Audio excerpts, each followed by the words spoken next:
हिमालय की गोद में स्थित अमरनाथ मंदिर हिंदुओं के सबसे प्रसिद्ध तीर्थ स्थलों में से एक है। भगवान शिव को समर्पित अमरनाथ मंदिर भारत के जम्मू कश्मीर में स्थित है और इसे हिंदुओं के सबसे प्रसिद्ध तीर्थ स्थलों में से एक माना जाता है। यह मंदिर एक गुफा के रूप में स्थित है। इस गुफा की लंबाई 19 मीटर और चौड़ाई 16 मीटर है और वही गुफा 11 मीटर ऊंची है और इस गुफा को अमरनाथ गुफा और मंदिर तक पहुंचने की यात्रा को अमरनाथ यात्रा के नाम से जाना जाता है। यह गुफा श्रीनगर से लगभग 140 किलोमीटर की दूरी पर स्थित है। अमरनाथ भगवान शिव के उपासकों के लिए भारत में सबसे महत्वपूर्ण तीर्थ स्थलों में से एक है। हिंदू धर्म के प्राचीन ग्रंथों के अनुसार इस पवित्र तीर्थ स्थल की खोज प्रसिद्ध ऋषि भृगु मुनि द्वारा की गई थी। ऐसा माना जाता है कि एक बार कश्मीर घाटी जलमग्न हो गई थी और उसने एक बड़ी झील का रूप ले लिया था। उस समय ऋषि कश्यप ने इस जल को अनेक नदियों और छोटे छोटे जल स्रोतों में बहा दिया था और पानी निकलने के बाद भृगु ऋषि ने सबसे पहले अमरनाथ में भगवान शिव के दर्शन किए थे। चलिए इस वीडियो में जानते हैं अमरनाथ मंदिर से जुड़ी हुई कुछ और जानकारियाँ। तो चलिए शुरू करते हैं। इतिहासकार बताते हैं कि अमरनाथ गुफा का इतिहास आज से 5000 वर्ष पुराना है। ऐसा कहा जाता है कि गुफा महाभारत के समय से मौजूद है। यह पवित्र स्थान काशी और 4 धाम यात्राओं से भी अधिक महत्वपूर्ण है। ऐसा माना जाता है कि सबसे पहले गुज्जर समाज की एक मुस्लिम गडरिये बूटा मलिक ने अमरनाथ गुफा को देखा था और आज भी अमरनाथ से प्राप्त चढ़ावे का एक भाग उस मुस्लिम गडरिये के परिवार को दिया जाता है। अमरनाथ भगवान शिव के प्रमुख स्थानों में से एक है। यहाँ की मुख्य विशेषता यह है कि यहाँ पर उपस्थित शिवलिंग स्वयं निर्मित होता है। स्वयं निर्मित होने के कारण इसे स्वयंभू हिमानी शिवलिंग भी कहा जाता है। ऐसी मान्यता है कि चंद्रमा के घटने और बढ़ने के साथ साथ शिवलिंग का आकार भी घटता और बढ़ता है और श्रावण पूर्णिमा पर यह अपने पूरे आकार में आ जाता है और अमावस्या तक धीरे धीरे छोटा हो जाता है। अमरनाथ यात्रा पर जाने के 2 प्रमुख मार्ग हैं। एक पहलगाम से होकर और वहीं दूसरा सोनमर्ग बालटाल से होकर जाता है। पहलगाम और बालटाल तक किसी भी सवारी माध्यम से पहुंचा जा सकता है और वहीं इससे आगे का रास्ता श्रद्धालुओं को पैदल ही तय करना होता है और इसकी बाद की यात्रा करने के लिए तकरीबन 5 दिन का समय लगता है। राज्य यातायात परिवहन निगम और प्राइवेट ट्रांसपोर्ट ऑपरेटर्स रोज जम्मू से पहलगाम और बालटाल तक अपनी सेवाएं प्रदान करते हैं। पहलगाम से मंदिर तक जाने वाले रास्ते को अधिक सुविधाजनक माना जाता है, इसीलिए सरकार द्वारा यात्रियों को पहलगाम के रास्ते दर्शन करने की सुविधा उपलब्ध कराई जाती है।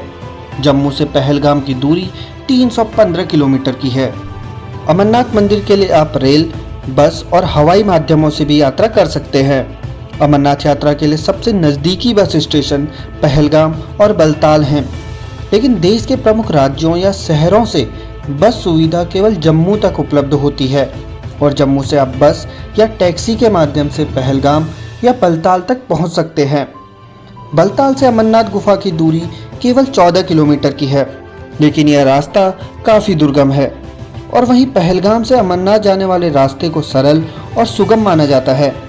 पहलगाम जम्मू से 314 किलोमीटर की दूरी पर स्थित है और यह एक प्रसिद्ध पर्यटक स्थल भी है। और वहीं जम्मू अमरनाथ यात्रा के लिए सबसे नज़दीकी रेलवे स्टेशन है। जम्मू के लिए दिल्ली समेत देश के बड़े बड़े शहरों से नियमित ट्रेनों की सुविधा उपलब्ध है। जम्मू से पहलगाम और बलताल के लिए श्रद्धालुओं को जम्मू के रघुनाथ मार्केट में जाना होता है और वहां से पहलगाम या बलताल के लिए बसें और टैक्सियां उपलब्ध रहती हैं, जिससे बड़ी आसानी से पहलगाम और बलताल पहुंचा जा सकता है। और वहीं पहलगाम के सबसे नज़दीकी रेलवे स्टेशन उधमपुर है। वैसे देखा जाए तो पहलगाम से अमरनाथ की पैदल यात्रा शुरू होती है। श्रीनगर पहलगाम का सबसे नज़दीकी एयरपोर्ट है, जो पहलगाम से करीब 90 किलोमीटर की दूरी पर स्थित है और वहीं जम्मू एयरपोर्ट दूसरा विकल्प है, जो करीब 263 किलोमीटर की दूरी पर स्थित है। श्रीनगर और जम्मू एयरपोर्ट देश के विभिन्न बड़े बड़े शहरों से जुड़े हुए हैं।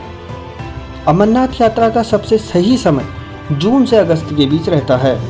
सर्दियों में बर्फबारी और अधिक ठंड होने के कारण अमरनाथ जाने वाले रास्ते बंद हो जाते हैं। बर्फ के कारण श्रद्धालुओं का चलना काफ़ी मुश्किल होता है। हिंदुओं के लिए अमरनाथ मंदिर प्रसिद्ध और पवित्र तीर्थ यात्रा स्थल माना जाता है। ऐसा कहा जाता है कि वर्ष 2011 में 6 लाख से अधिक श्रद्धालु यहाँ आए थे, जो अपने आप में एक रिकॉर्ड है। आधिकारिक तौर पर अमरनाथ यात्रा का आयोजन राज्य सरकार श्री अमरनाथ यात्रा बोर्ड के साथ मिलकर करती हैं। केंद्रीय और राज्य सरकारी एजेंसियां यात्रा के दौरान सभी सुख सुविधाएं यात्रियों को प्रदान करते हैं, जिनमें कपड़े, खाना और टेलीकम्युनिकेशन समेत कई सुविधाएं शामिल हैं। अमरनाथ यात्रा के लिए श्रद्धालुओं को ऑनलाइन रजिस्ट्रेशन करवाना अनिवार्य है, जिसके लिए श्रद्धालु श्री अमरनाथ जी श्राइन बोर्ड की ऑफिशियल वेबसाइट पर जाकर रजिस्ट्रेशन कर सकते हैं। श्री अमरनाथ जी श्राइन बोर्ड की गाइडलाइंस के अनुसार 13 वर्ष से कम उम्र के बच्चे और 75 वर्ष से ज़्यादा उम्र के व्यक्तियों और साथ ही गर्भवती महिलाओं को यात्रा की अनुमति नहीं होती है। अमरनाथ मंदिर के अलावा आप यहाँ मामल मंदिर, चंदनबाड़ी, तुलियन झील, बेताब घाटी, बिनसर झील, पहलगाम और बलताल भी देख सकते हैं। अमरनाथ यात्रा अपने भौगोलिक स्वरूप के चलते न सिर्फ बेहद रोमांचकारी है, बल्कि गुफा में हर साल विशेष परिस्थितियों में बनने वाला शिवलिंग आस्था का केंद्र रहता है। इस गुफा को लेकर कई तरह की मान्यताएं हैं। हिंदू पंचांग के अनुसार हर साल आषाढ़ पूर्णिमा से शुरू होने वाली यह यात्रा श्रावण पूर्णिमा तक चलती है और ऐसी मान्यता है कि श्रावण पूर्णिमा के दिन ही भोले इस गुफा में आए थे। अमरनाथ हिंदी के 2 शब्दों अमर मतलब अनश्वर और नाथ मतलब भगवान को जोड़ने से बनता है। भारतीय संस्कृति की प्रसिद्ध तीर्थ यात्राओं में बाबा अमरनाथ की यात्रा का एक महत्वपूर्ण स्थान है। ऐसा माना जाता है कि अमरनाथ गुफा के दर्शन करने से भक्तों की सभी मुरादें पूरी हो जाती हैं। हालांकि इसके दर्शन बेहद दुर्लभ हैं। श्रद्धालु बड़ी मुश्किलों के बाद बाबा अमरनाथ के दर्शन करने के लिए यहाँ पहुँचते हैं। इस पवित्र मंदिर का अपना एक ऐतिहासिक और पौराणिक महत्व है। इस पवित्र गुफा में हर वर्ष बेहद सुंदर शिवलिंग बनता है। इस पवित्र शिवलिंग के दर्शन करने के लिए दूर दूर से भक्तजन यहाँ पहुँचते हैं। यह यात्रा न सिर्फ धर्म, आस्था और रोमांच की अनुभूति कराती है, बल्कि आपको एक अलग संसार में होने का एहसास भी दिलाती है। आज की इस वीडियो में बस इतना ही। अगर आपको वीडियो पसंद आई तो वीडियो को लाइक करिए और चैनल को सब्सक्राइब करना ना भूलें। धन्यवाद।